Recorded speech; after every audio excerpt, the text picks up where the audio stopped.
Man, listen, New York Knicks, do not do what all these people on the internet are talking about. Do not put OG Anunoby on Wemby. I hear the second level analytics and I don't know, the per 100 and a half court for everybody who's had at least 100 possessions against Wemby in the half court. OG Anunoby has fared the best. Boom, cool, whatever. That shit is a coincidence for all we know. All I'm saying is the Knicks are built to beat this team. The Knicks are uniquely suited to deal with the size and talent that the Spurs have on the wing, right?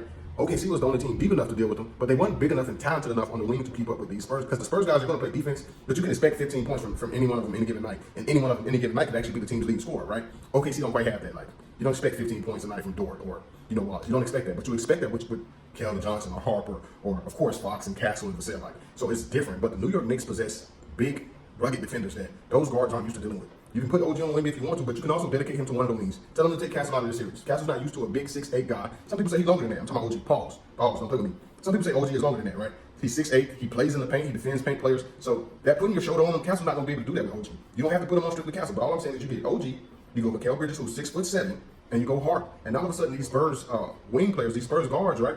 They're dealing with bigger, stronger guys than they're used to. And you can sustain that for 7 games. I think you can sustain that load and you can sustain taking Wemby out. Because what Wemby has shown, even when the team does figure out a good way to stop him, he can do so much on the court. He just has to go home and talk to Pop or somebody, and they can tell him, hey, you can do this. Like, most players got to go home in the offseason and do it. Wemby just go talk to Pop and Pop say, well, try this, and he can do it.